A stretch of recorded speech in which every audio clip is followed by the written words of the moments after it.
दोस्तों तुम यकीन नहीं करोगे इस हफ्ते मेरे साथ क्या हुआ। लगता है तुम्हें ऐसी लड़की मिल गई जिसका खानदान तुम जैसे से शादी करने के लिए तैयार है, या फिर कोई ऐसी है जो खूबसूरत होने के साथ साथ नाबीना भी है। याद है गुज़श्ता हफ्ते मैंने क्या कहा था, मैं बड़ा ईमान चाहता हूँ और आखिरकार मैंने ऐसा कर दिखाया। तुमने क्या किया? मैंने फेसबुक में एक के अलावा अपने बाकी सारे अकाउंट खत्म कर दिए और अब मैं अपने फेसबुक के जरिए दूसरे लोगों को धोखा नहीं देता और मैं बिल्कुल सच बता रहा हूँ। अस्तगफिरुल्लाह। और इस हफ्ते तुमने बिलाल को भी दावत दी है कि हमारे साथ शामिल हो और ये भी ईमान का एक कदम है। महमूद ने मुझे बताया था कि तुम इकट्ठे होकर इंजील में से वाकयात पर गौर करते हो। कौन जानता है कि महमूद पढ़ सकता है। तुम्हारे बालों का नया अंदाज अच्छा है। परेशान न हो, महमूद अपने बालों के अंदाज इस तरह तब्दील करता है जैसे कोई शहजादी अपने जेवरात। शहजादी और जेवरात, हर शहजादी को महमूद जैसे शहजादे की जरूरत है। अब्दुल्ला, तुमने कहा था तुम इस हफ्ते वो वाकया पढ़ोगे कि कैसे ईसा मसीह ने बदी को जड़ से उखाड़ फेंका। दोस्तों, क्या तुम्हें पता है कि जब मैं इन वाकयात के बारे में सोचता हूँ तो मुझे ये महसूस होता है कि मैं एक नई दरियाफ्त कर रहा हूँ, लेकिन मुझे ये खौफ भी है कि अगर आज मैं मर जाऊँ तो मेरा क्या होगा। ये सिर्फ अल्लाह जानता है। बिलाल, मुझे बहुत खुशी है कि तुम यहाँ पर हो। प्यारे दोस्तों, क्या तुम में से कोई अब तक पढ़े गए वाकयात का खुलासा बताएगा? इस सब का आगाज इस बात से होता है कि मुकम्मल माफी बहुत महंगी होती है, और जब बात अल्लाह की इज्जत की हो तो ये मुश्किल तरीन हो जाती है। हमने बात की कि अल्लाह की कहानी में कामिल आगाज, अलमनाक गुनाह, गुनाहों की माफी और निजात का मंसूबा और खूबसूरत इख्तिताम शामिल है। और ये बात भी कि अल्लाह के माफ करने के मंसूबे का आगाज लोगों को ये सिखाने से होता है कि अल्लाह की इज्जत और माफी के हसूल के लिए उन्हें कुर्बानी कैसे चढ़ानी है। बिल्कुल सही। फिर हमने देखा कि मौजूदा तौर पर हजरत ईसा मसीह कुंवारी मरियम से पैदा हुए, और फिर हजरत आदम और बीबी हव्वा और अंबिया से किए गए अल्लाह के वादों को देखा, और किस तरह हजरत ईसा मसीह आकर अपनी जान देंगे लेकिन साथ ही वो गुनाह का जड़ से खात्मा करेंगे। और फिर पूरी दुनिया के लिए अल्लाह की बरकत को बचाने वाले बादशाह की तरह अब तक हुकूमत करेंगे। गुज़श्ता चंद हफ्तों में हमने फितरत और मौत पर ईसा मसीह की मौजाना ताकत को देखा, यहाँ तक कि हजरत ईसा ने गुनाहों को माफ करने के इख्तियार का भी दावा किया। मैं फिर पूछता हूँ मेरे भाई, ये कैसे हो सकता है? ऐसे बड़े सवालात के जवाब की तलाश के लिए बेहतरीन तरीका यह है कि बराह रास्त वहाँ से पढ़ा जाए जहाँ पर ये दर्ज है। आए मरकज की इंजील के बाब 14 को पढ़ें। और उसने कब्र के मुंह पर एक पत्थर लुढ़का दिया।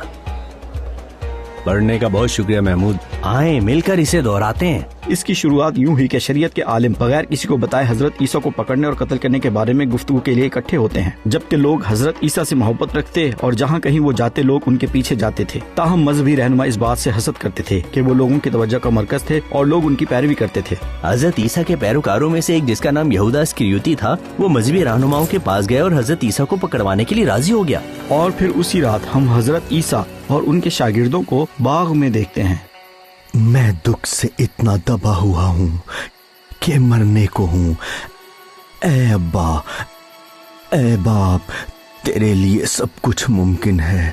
दुख का ये प्याला मुझसे हटा ले, लेकिन मेरी नहीं बल्कि तेरी मर्जी पूरी हो। उस वक्त यहूदा वहाँ से चला गया और मजहबी रहनुमाओं को बता दिया कि हजरत ईसा कहाँ हैं, और वो तलवारों और लाठियों समेत बहुत से सिपाही ले आए ताकि हजरत ईसा को पकड़े। मैं तो रोजाना बैतुल मुक़द्दस में तुम्हारे साथ था और तालीम देता रहा, मगर तुमने मुझे गिरफ्तार नहीं किया। लेकिन ये इसलिए हो रहा है ताकि कलाम मुक़द्दस की बातें पूरी हो जाएं, ताकि नविश्ते पूरे हों। वो ईसा मसीह के बारे में की गई तमाम पेशन गोइयों के बारे में ही कुछ कह रहे होंगे। वो हजरत ईसा को अहम तरीन मजहबी रहनुमाओं के सामने लाए और उनके खिलाफ झूठी गवाहियां पेश करने की कोशिश करते रहे। इसे जिंदा रहने का कोई हक नहीं, इसे जमीन से खत्म कर दिया जाए। ये दावा करता है कि अल्लाह इसका बाप है। लेकिन हजरत ईसा फक्त खामोश रहे। जो वो उनके साथ कर रहे थे उन्होंने वो सब कुछ रोकने की कोशिश भी नहीं की। जब तक क्या तू अल हमीद का फर्जंद मसीह है?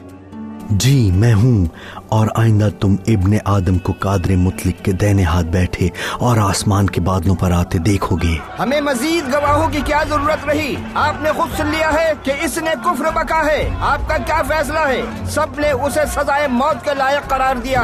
और फिर वो हजरत ईसा को रूमी गवर्नर के सामने लाए, क्योंकि उस वक्त रूमी हुकूमत कर रहे थे। इसे जरूर मार डाला जाए, ये लोगों को गुमराह कर रहा है। क्या तेरे पास कोई जवाब नहीं? हजरत ईसा ने फिर कोई जवाब न दिया और रोमी गवर्नर ने ताज्जुब किया। इसे मसलूब करो, इसे मसलूब करो। अब कौन तेरी पैरवी कर रहा है? इसे ले जाओ।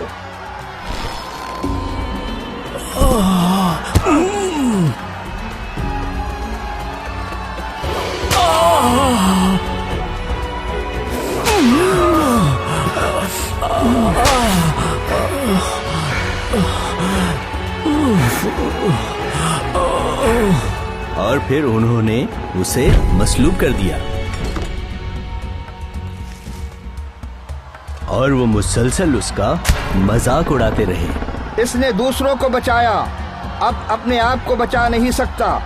ऐ बादशाह मसीह, इस सलीब पर से उतरा ताकि हम देखकर ईमान लाएं। जब हजरत ईसा को मसलूब किया गया तो 3 घंटे तक पूरे मुल्क में अंधेरा छा गया।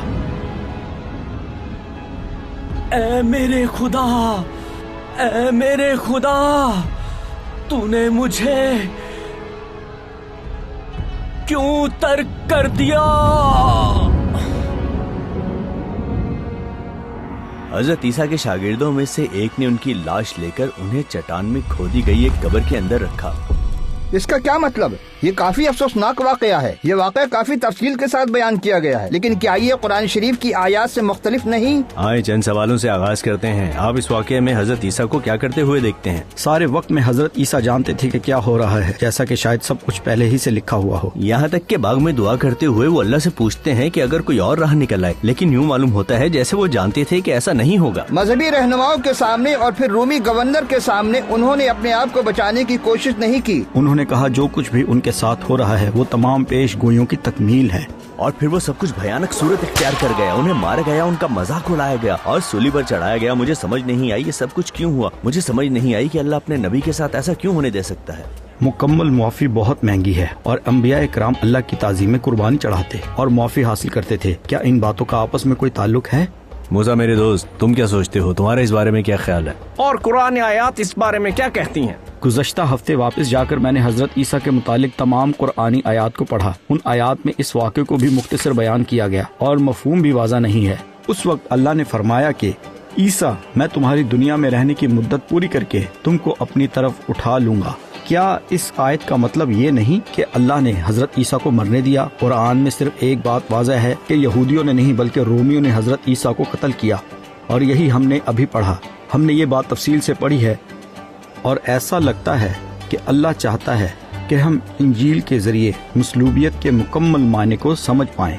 मुआफी और कुर्बानी में एक ताल्लुक है। मैं इन सब बातों को इकट्ठा करके जोड़ने की कोशिश करता हूँ। मूसा, हमारे गुनाह तुम्हारे रिश्तेदार की गाड़ी की तरह हैं। वो सब कुछ को मुकम्मल तौर पर तबाह कर देते हैं, जैसा कि बाग में हजरत आदम और बीबी हवा के साथ हुआ था। हजरत आदम और बीबी हवा अल्लाह के साथ अपने ताल्लुक को बहाल ना कर सके। खुद अल्लाह ताला ने हजरत आदम और हवा को जानवर की खाल से ढांपा और फिर उसके बाद से अल्लाह ने जानवरों की कुर्बानी का हुक्म जारी किया। इसके नतीजे में जानवर को मौत मिली और लोगों को मुआफी मिली। इंसान के किए गए गुनाह का नतीजा भुगतने के लिए जानवर कैसे काबिल कदर हो सकता है? नहीं, दर हकीकत शायद जानवर गुनाह के नतीजे भुगतने के लिए नहीं थे, बल्कि मुकम्मल कुर्बानी के जरिए से अल्लाह लोगों को मुकम्मल मुआफी के लिए तैयार कर रहा था। ये महमूद के लिए बहुत ही पुरमसरत लम्हात हैं, जारी रखो। तो जब हजरत ईसा सलीब पर चिल्लाया, है मेरे खुदा तूने मुझे क्यों तर्क कर दिया, उन्हें हमारे गुनाह के तमाम नताइज बर्दाश्त करना पड़े। अगरचे ये बहुत महंगी लेकिन पेश की जाने वाली एक मुकम्मल कुर्बानी है और अल्लाह की इज्जत और ताज़ीम मुकम्मल तौर पर बहाल हो गई। बजाय इसके कि हमारे गुनाह के बायस हमें खत्म किया जाता, अल्लाह ने ईसा मसीह की कुर्बानी के जरिए से दुनिया से गुनाह का खात्मा कर दिया और इस तरह आदम और हवा से अल्लाह के किए गए वादे की तकमील हुई। लेकिन दूसरे अंबिया से किए गए वादों के बारे में क्या है? क्या ईसा मसीह अब तक बतौर बादशाह हुकूमत करेंगे? अली, हजरत ईसा के शागिर्दों के जहन में भी यही सवाल थे। दोस्तों, क्या तुम अक्सर इन मौजूआत पर बात करते हो? मेरे चंद दोस्त हैं, मैं चाहता हूँ कि वो भी इस बारे में सुने।